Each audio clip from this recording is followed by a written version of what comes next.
बिस्मिल्लाहिर्रहमानिर्रहीम। नाज़रीन अस्सलाम वालेकुम, मैं हूँ इमरान वसीम। नाज़रीन, आज साबिक़ वज़ीर आज़म इमरान ख़ान की जानिब से एक अल्टीमेटम नुमा धमकी दी गई है और उस धमकी पर आर्मी चीफ़ का जवाब आया है।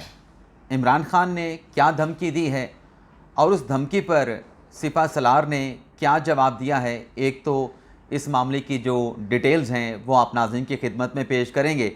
इसके अलावा जज साहब ने एक फ़ैसला किया है बानी तहरीक इंसाफ इमरान ख़ान के मुकदमे में। पहले जज साहब ने क्या कहा था, आज जज साहब ने क्या फ़ैसला किया है, ये भी आपको बताएंगे। और साबिक़ वज़ीर आज़म इमरान ख़ान ने आज फिर क्या नई गलती कर दी है, इस पर भी हम बात करेंगे। एक बार फिर इंतख़ाबात होंगे, बिगल बज गया है और तहरीक इंसाफ के रहनुमाओं को रंगे हाथों पकड़ लिया गया है। इसके अलावा भी नाज़रीन कुछ अहम ख़बरें हैं जिनकी डिटेल्स इस प्रोग्राम में आपके साथ हम शेयर करेंगे। लेकिन प्रोग्राम का आगाज़ करने से पहले आप नाज़रीन से चैनल सब्सक्रिप्शन की दरख्वास्त करेंगे कि अगर अभी तक आपकी तरफ से हमारे चैनल को सब्सक्राइब नहीं किया गया तो आपसे दरख्वास्त होगी कि चैनल को सब्सक्राइब कर लें, बेल आइकॉन का बटन प्रेस करें और अगर आपको हमारी वीडियो पसंद आती है तो इसे लाइक भी करें और शेयर भी करें। तो पहली खबर से नाज़रीन ब्लॉग का आगाज़ करते हैं। NA-71 रहीम यार ख़ान, जहाँ पर तहरीक इंसाफ के रुकने कौमी असम्बली मुमताज़ मुस्तफ़ा हरकत कलब जो है वो बंद होने से यानी हार्ट अटैक होने से इंतकाल फरमा गए थे और उसके बाद उनकी जो नशिस्त थी वो खाली हुई थी। आज इलेक्शन कमीशन की जानिब से उनकी खाली नशिस्त पर जो है ज़िमनी इलेक्शन की तारीख़ का जो है वो ऐलान कर दिया है और इलेक्शन कमीशन की जानिब से जारी किए गए शेड्यूल के मुताबिक रहीम यार ख़ान के NA-171 कि इस हलके में 12 सितंबर को पोलिंग करवाई जाएगी। अच्छा नाज़रीन, जिस दिन ये मुमताज़ मुस्तफ़ा साहब का इंतकाल हुआ उस दिन जो कौमी असम्बली का इजलास था वो उनके इंतकाल के बायस जो है उनकी दुआए मग़फ़िरत कराने के बाद, उनके वर्सा के साथ ताज़ियत करने के बाद मुलतवी कर दिया गया था। लेकिन उस रोज़ इजलास में पाकिस्तान तहरीक इंसाफ के रहनुमाओं की जानिब से जो तहरीक इंसाफ के दूसरे रहनुमा हैं मंडी बहाउद्दीन से इम्तियाज़ अली चौधरी, जो अगवा हो गए थे और अदालत से उनको ले जाया जा रहा था, लेकिन रास्ते में नामालूम अफराद ने उनको एंटी करप्शन की हिरासत से छुड़वा लिया गया और फिर नामालूम मकाम पे ले गए थे। तो PTI की जानिब से ये बात जो है वो कौमी असम्बली के इजलास में की गई कि जो स्पीकर कौमी असम्बली हैं वो चौधरी इम्तियाज़ अली जो हैं उनके प्रोडक्शन ऑर्डर जारी नहीं करते। तो स्पीकर कौमी असम्बली अयाज सादिक ने कहा था कि मैंने पंजाब हुकूमत से रिपोर्ट तलब की है और पंजाब हुकूमत की रिपोर्ट के मुताबिक इम्तियाज़ अली चौधरी जो हैं वो पंजाब के सिक्योरिटी इदारों की कस्टडी में नहीं है, तो लिहाजा मैं उनके प्रोडक्शन आर्डर जारी नहीं कर सकता। लेकिन तहरीक इंसाफ की जानिब से एहतजाज किया गया था कि देखें नामालूम अफराद जो है वो चौधरी इम्तियाज़ अली को ले गए हैं और अब उसके प्रोडक्शन आर्डर जारी नहीं हो रहे, तो उनको बाजियाब करवाया जाए। वज़ीर आज़म शहबाज शरीफ ने भी तहरीक इंसाफ को यकीन दहानी कराई थी कि वो इस मामले को देखेंगे।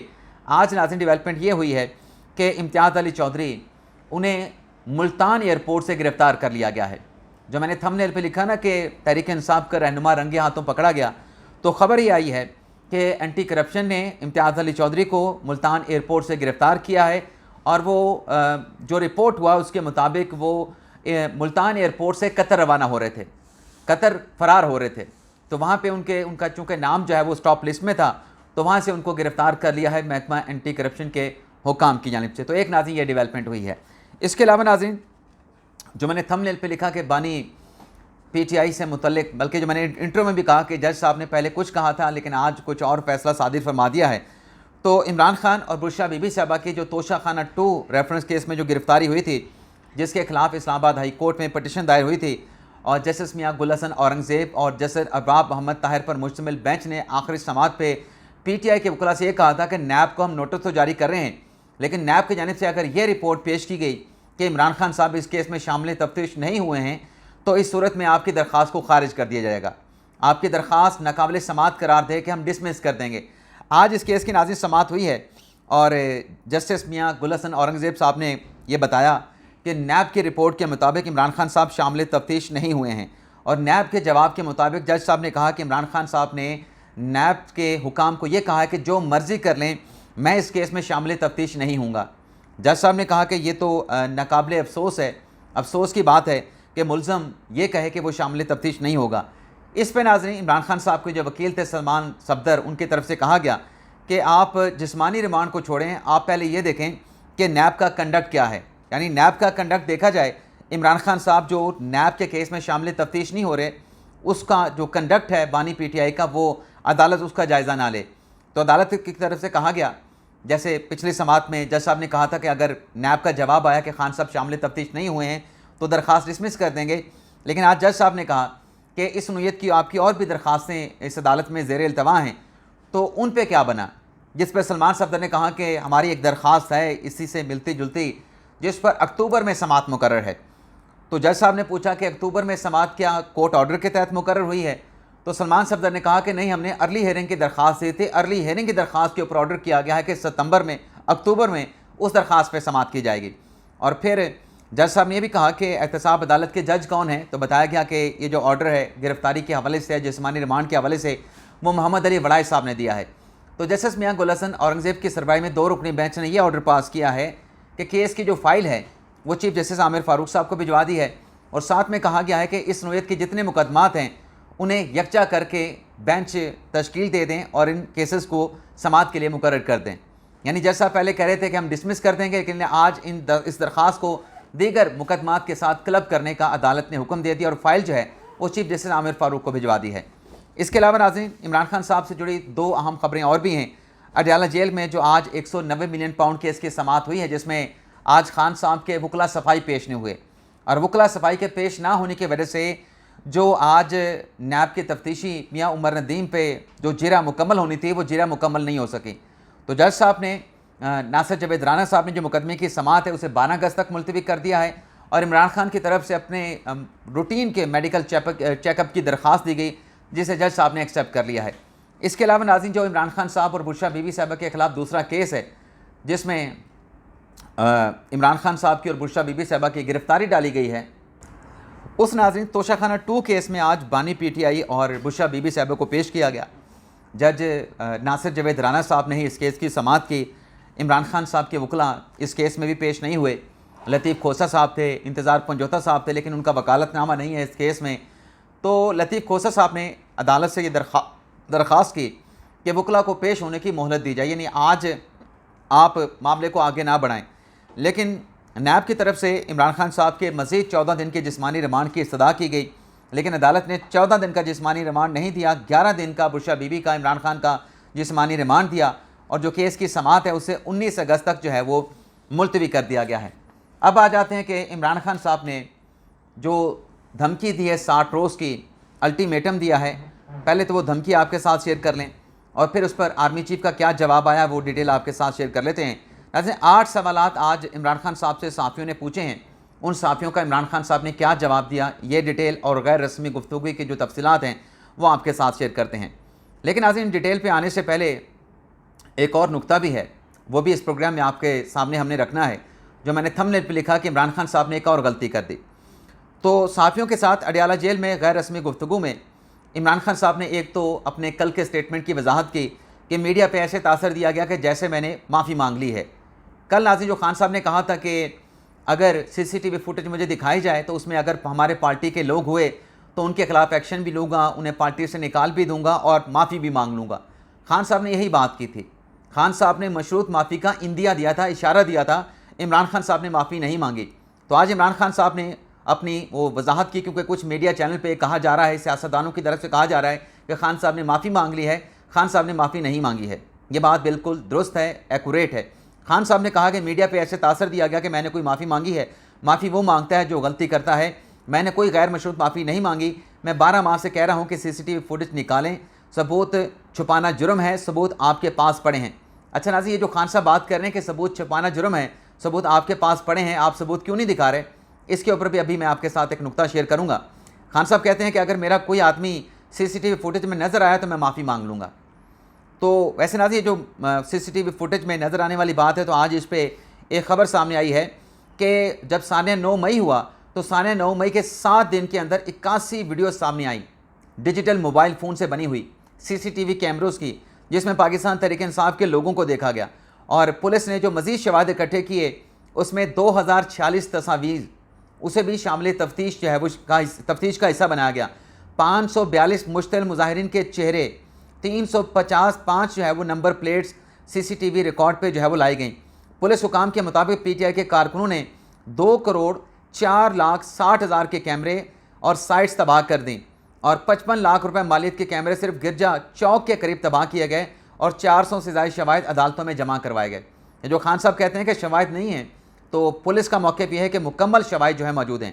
अच्छा, आगे चल के इमरान खान साहब ने कहा कि मैं कोई क्या पागल हूँ कि अपने लोगों को फ़ौज पर हमला करने का कहूँ। अब यहाँ पर भी आप नोट कर लें, यहाँ पर बल्कि वो पहले वाली बात तो मैं आपको बता दूँ नाज़रीन, ये जो खान साहब कह रहे हैं ना, जो मैंने कहा कि नुक्ता मैं आपको बताता हूँ कि सबूत छुपाना जुर्म है, सबूत आपके पास पड़े हैं, आप क्यों छुपा रहे हैं। ये जो तोशा खाना का पहला जो रेफरेंस हुआ जिसमें इमरान खान और बुशरा बीबी साहबा को सज़ा हुई थी, उसमें जज साहब ने अपने तफसीली तहरीरी फैसले में क्या लिखा था और खान साहब ने एतराफ़ भी किया था कि जो तोशा खाने के तहाइफ हैं, खान साहब ने कहा कि वो हमारे पास मौजूद हैं। और जज साहब ने भी अपने फैसले में लिखा कि जिस ज्वेलरी सेट की बात की जा रही थी वो इमरान खान साहब की कस्टडी में था और उनकी इनोसेंट होने का, उनके मासूम होने का, उनके गुनाहगार ना होने का सबसे बड़ा सबूत था, लेकिन इमरान खान साहब ने वो सबूत पेश नहीं किए। तो जो खान साहब बात कर रहे हैं कि सबूत इनके पास मौजूद हैं, सबूत छुपाना जुर्म है, तो खान साहब आपके हक़ में जो बेहतरीन गवाही थी, जो कि कानून कहता है कि अगर जो मुल्ज़म है अपने हक़ में बेहतरीन गवाही को छुपाए वो उसके अगेंस्ट जाएगी, तो आपने भी तो यही काम किया था। आपने वो तहाइफ जो है वो अदालत के सामने पेश नहीं किए, नैब के तफ्तीशी के सामने पेश नहीं किए। अब आप कहते हैं कि हमारे पास हैं, नैब जो है वो नैब को पता ही नहीं है। वो आपके ख़िलाफ़ किया है, आपका तोशा खाना का वो जो गिफ्ट था उसको छुपाना। और आगे खान साहब से सवाल किया साफ़ी ने कि इस्तगासा अपनी शहादतें अदालत के सामने पेश की हैं, आपने अपनी तरफ से कोई गवाह पेश नहीं किया जो कि आपकी बेगुनाही को साबित कर सके। अब गवाह इमरान खान साहब ने पेश करने, तो जवाब खान साहब ने क्या दिया कि मेरे हक़ में गवाह आएंगे, गवाहों का नाम वक्त से पहले लिया तो उनके पीछे वीगो डाला लग जाएगा। खान साहब वीगो डाला तो चले, उनके पीछे लगे या ना लगे, आपके हाथ में जो तोशा खाने के तहाइफ हैं जो आप कहते हैं कि हमारी कस्टडी में है, जब नैब ने रेड किया हमने उनको छुपा दिया था, अभी अब अदालत में पेश कर दें कि हमने नहीं बेचे, हमारे पास मौजूद हैं। क्यों आप सज़ा अपने आप को दिलवाना चाहते हैं, पहले भी दिलवाई फिर दिलवाना चाहते हैं। और आगे चल के नाज़रीन साहब ने सवाल किया कि 9 मई के वाक़यात की सारी फुटेजेस ऑन रिकॉर्ड हैं, मीडिया ने इस वाक़े को लाइव रिपोर्ट किया, आपके लोग कहते रहे कि फ़ौज ने रेड लाइन क्रॉस की है, अब हम रेड लाइन क्रॉस करेंगे, अब आप CCTV फुटेजेस का मुतालबा क्यों कर रहे हैं। खान साहब ने जवाब दिया इस सवाल का कि 9 मई के वाक़यात से PTI के लोग नहीं थे, आग लगाने वाले हमारे लोग नहीं थे, लोग कोई और लोग थे जिन्हें मैं जानता हूँ। खान साहब फिर जो लोग हैं आग लगाने वाले फिर उनके नाम बता दें। हालांकि आज भी कुछ 6 मिनट की वीडियो जारी हुई है, उसमें PTI के लोग नज़र आ रहे हैं, PTI के चेहरे नज़र आ रहे हैं, PTI के लोकल क़यादत नज़र आ रही है, PTI के वर्कर नज़र आ रहे हैं। आप कहते हैं हमारे लोग नहीं थे। फिर साफ़ी ने सवाल किया कि जुल्फ़िकार अली भुट्टो को फांसी पर चढ़ाया गया, बेनज़ीर भुट्टो शहीद हुई, नवाज शरीफ को इक़्तिदार से निकाला गया, लेकिन उन जमातों ने GHQ के सामने एहतजाज की कॉल नहीं दी, आपने क्यों दी। खान साहब कहते हैं कि पुरअमन एहतजाज करना हमारा हक़ है, मैंने सबको पुरअमन एहतजाज का कहा था। अच्छा ना, ये पुरअमन एहतजाज वाले भी खान साहब की बात ज़रा नोट कर लें, आगे चल के जो खान साहब ने धमकी दी है उस पर हम बात करेंगे इसी नुक्ते को लेकर।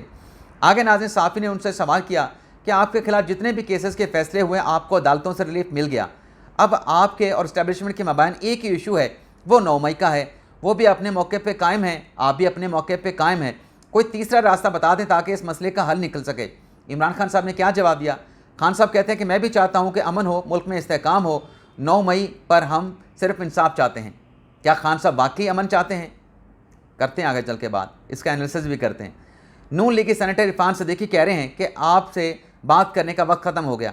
मेरे पास इमरान खान साहब ने कहा कि बहुत वक्त है, ये साफ़ी का सवाल था। खान साहब ने कहा कि मेरे पास बात करने के लिए बहुत वक्त है, उनके लिए ख़त्म हो रहा है। इन बेवकूफ़ों को समझ नहीं आ रही कि इस हुकूमत के पास 2 माह से ज़ायद का वक्त नहीं है। 2 माह में इस हुकूमत का धड़न तख्ता होने वाला है। मुल्क में बांग्लादेश से बुरे हालात हैं, इसलिए कह रहा हूँ कि इनका नाम ECL में डाले जाएँ। ये जो नाज़रीन खान साहब बांग्लादेश के हालात का हवाला दे रहे हैं, तो क्या मुल्क में इस्तेहकाम लाना चाहते हैं? आज PTI का जो स्टूडेंट्स फोरम है, ISF उसको कहते हैं, उसने वो बांग्लादेश वाली तहरीक शुरू करने के हवाले से, चंदा इकट्ठा करने के हवाले से कुछ इकदाम उठाए हैं, कुछ फ़ैसले उठाए हैं। एक तरफ आप कहते हैं कि आप अमन चाहते हैं, दूसरी तरफ आप कहते हैं कि 2 माह का इसका वक्त है और बांग्लादेश जैसे हालात पाकिस्तान में पैदा हो सकते हैं। मतलब आज भी आप मुल्क में एक और 9 मई करवाना चाहते हैं। तो वो जो आपने 9 मई को बगावत की कोशिश की वो तो नाकाम हो गई, लेकिन उस वक्त इदारों को ख़बर नहीं थी कि आप इस हद तक जाएंगे। अब अगर आप आगे जाएंगे तो क्या होगा, इसका जवाब आर्मी चीफ ने दिया, जो आगे चल के मैं आपके साथ शेयर करने जा रहा हूँ। आगे नाज़रीन इमरान खान साहब से एक और सवाल हुआ कि मुल्क अगर अबूरी सेटअप कायम किया जाए और इसके तहत इलेक्शन करवाए जाएं तो क्या आप वो इलेक्शन कबूल कर लेंगे? इमरान खान ने कहा कि चीफ इलेक्शन कमीशन सबसे बड़ा फ्रॉडिया है। अब चीफ इलेक्शन कमीशन को जो फ्रॉडिया कह रहे हैं, मेरे पास इतनी बड़ी खबर है कि मैं शेयर कर दूं तो इनको वजाहतें देना पड़ जाएंगी तहरीक इंसाफ वालों को। जिसको चीफ इलेक्शन कमीशन को फ्रॉडिया कह रहे हैं, उनके साथ रवाबत के लिए, खुफिया मुलाकातों के लिए खान साहब क्या कोशिशें करते रहे कि उनको भिजवाते रहे। मेरे पास नाज़रीन बड़ी अहम खबर मौजूद है, लेकिन मेरे साथ जो कमिटमेंट है मेरे अपने सोर्स के साथ, मैं आपके साथ डिस्क्लोज़ नहीं कर सकता। लेकिन चले मैं उनसे पूछूंगा, अगर उन्होंने कहा तो मैं आपको शेयर करूंगा कि खान साहब किन लोगों को भिजवाते रहे चीफ इलेक्शन कमीशन के साथ मुलाकात के लिए, और किस मकाम पे, खुफिया मकाम पे मुलाकात का कहते रहे। आगे नाज़रीन खान साहब से सवाल हुआ कि आपने मौजूदा आर्मी चीफ को पैगामात भिजवाए कि आप न्यूट्रल हो जाएं, इसका क्या मकसद है? साफ़ी ने सवाल किया। इमरान खान कहते हैं कि मैंने आर्मी चीफ को सिर्फ गैर सियासी होने का कहा था, आइन की हदूद में रहें। मैंने न्यूट्रल का नहीं कहा था, न्यूट्रल तो सिर्फ जानवर होता है। अब चंद रोज़ पहले खान साहब ने कहा था कि न्यूट्रल का जो मैंने बात कही थी उसका गलत मतलब लिया गया, न्यूट्रल का मतलब गैर सियासी है। आज खान साहब कह रहे हैं कि न्यूट्रल का मतलब जानवर है, मैंने तो गैर सियासी होने का कहा था। यानी आज कोई स्टेटमेंट है, कल को खान साहब का और स्टेटमेंट होता है। वैसे नाज़रीन जो खान साहब ने गैर रस्मी गुफ्तगू की है, आपको मैं एक और चीज़ भी बता दूँ कि ये जो अडयाला जेल में समात के बाद PTI के रहनुमा आके बातचीत किया करते थे, खान साहब ने अपने बहुत सारे रहनुमाओं को मुलाकात के बाद बाहर जाकर मीडिया के साथ गुफ्तगू करने से रोक दिया है। जैसे मतलब उसमें सिर्फ इंतज़ार पंजोता बात कर लेते हैं, उनको इजाज़त है, अली मोहम्मद खान को इजाज़त है, बाकी सबको रोक दिया है कि आप मुलाकात के बाद या केसेस की समात के बाद जाके मीडिया के साथ गुफ्तगू नहीं करेंगे, ताकि नया कोई पंडोरा बॉक्स ना खुल जाए। अब आ जाते नाज़रीन आर्मी चीफ ने क्या जवाब दिया है, खरा और करारा जवाब दिया है, तो इस पर आ जाते नाज़रीन। आज नाज़रीन इमरान खान साहब ने 60 दिन की धमकी दी है कि बांग्लादेश जैसे हालात पैदा हो सकते हैं, 2 माह में हुकूमत के घर चली जाएगी। तो आर्मी चीफ का सुन लें। आर्मी चीफ सैयद आसिम अली शाह साहब ने आज नेशनल उलमा कन्वेंशन से खिताब किया है, जिसमें आर्मी चीफ ने कहा कि अल्लाह के नज़दीक सबसे बड़ा जुर्म फसाद फिल अर्ज़ है। पाक फ़ौज अल्लाह के हुक्म के मुताबिक फसाद फिल अर्ज़ के ख़ात्मे के लिए जद्दोजहद कर रही है। जो शरीयत और आइन को नहीं मानते, हम उन्हें पाकिस्तानी नहीं मानते। ये तालिबान की बात हो रही है। आगे उन्होंने कहा कि पाकिस्तान ने 40 साल से ज़्यादा अरसे तक लाखों अफ़गानियों को मेहमान नवाजी की। हम इन्हें समझा रहे हैं कि फितना खवारिज की खारिज अपने हमसाया बरादर इस्लामी मुल्क और दरीना दोस्त से मुखालफत ना करें। आगे चल के नाज़रीन सुने जो अहम बातें आ रही हैं, मैं स्किप करता हूँ थोड़ा सा। आर्मी चीफ ने कहा कि हम लोगों को कहते हैं कि अगर एहतजाज करना है तो एहतजाज ज़रूर करें, लेकिन पुरअमन रहें। और उन्होंने कहा कि शिद्दत पसंदी पर बात करते हुए आर्मी चीफ ने कहा कि अल्लाह का फरमान है कि दीन में जबर नहीं। जराइम और स्मगलर माफिया दहशतगर्दी के पुष्पनाही कर रहे हैं, सोशल मीडिया के ज़रिए इंतशार फैलाया जा रहा है। यानी आर्मी चीफ तमाम मौजूदा हालात के जो इशूज़ हैं उनको कवर कर रहे हैं। और आगे चल के उन्होंने कहा कि नमूस रिसालत पर बात करते हुए आर्मी चीफ ने कहा कि किसी की हिम्मत नहीं कि जो नबी पाक सल्लल्लाहु अलैहि वसल्लम की शान में गुस्ताखी कर सके। किसी ने, अब यहाँ पे इमरान खान साहब को जवाब दिया गया। जो खान साहब कहते हैं ना कि 2 माह के अंदर ये हुकूमत घर चली जाएगी, हुकूमत का ख़ात्मा हो जाएगा, इनको एहसास ही नहीं है। तो आर्मी चीफ ने कहा कि किसी ने पाकिस्तान में इंतशार की कोशिश की तो रब्बे करीम की कसम, यानी खुदा ताला की कसम आर्मी चीफ खा रहे हैं कि हम उसके आगे खड़े होंगे। यानी आर्मी चीफ ये कह रहे हैं कि अगर कोई इंतशार फैलाने की, कोई नया 9 मई करने की कोशिश की गई तो अब की मरतबा, पिछली मरतबा तो रिस्पांस नहीं दिया गया था, लेकिन अब की मरतबा उनके सामने खड़े होंगे और सख्त रद्द-ए-अमल भी दिया जाएगा। और आगे चल के आर्मी चीफ ने कहा कि दुनिया की कोई ताकत पाकिस्तान को नुकसान नहीं पहुंचा सकती, क्योंकि यह मुल्क कायम रहने के लिए बना है। इस पाकिस्तान पे लाखों आसिम मुनीर, लाखों सियासतदान और लाखों उलमा कुर्बान, क्योंकि पाकिस्तान हमसे ज़्यादा अहम है। अगर रियासत की अहमियत जाननी है तो इराक़, शाम और लीबिया से जानो। और आगे चल के आर्मी चीफ ने यह भी कहा कि जो ये कहते थे कि हमने 2 कौमी नज़रिए को खलीज बंगाल में डबो दिया है, यानी बांग्लादेश के हालात पे आर्मी चीफ ने बात की कि जो ये कहते थे कि हमने 2 कौमी नज़रिए को खलीज बंगाल में डबो दिया है, आज वो कहाँ हैं। कश्मीर तकसीम पाक हिंद का एक नामुकम्मल एजेंडा है। फ़लस्तीन और गज़ा पे ढाए जाने वाले मज़ालम देख कर दिल खून के आंसू रोता है। फ़लस्तीन से हमें यह सबक मिलता है कि हमने अपनी हिफाजत खुद करनी है और पाकिस्तान को मजबूत बनाना है। तो ये आर्मी चीफ ने इमरान खान साहब को जो एक दावा, धमकी या अल्टीमेटम था, उसमें आर्मी चीफ ने कहा कि इंतशार जो भी फैलाएगा उसके सामने अब हम खड़े होंगे। इजाज़त चाहते हैं नाज़रीन, अल्लाह हाफ़िज़।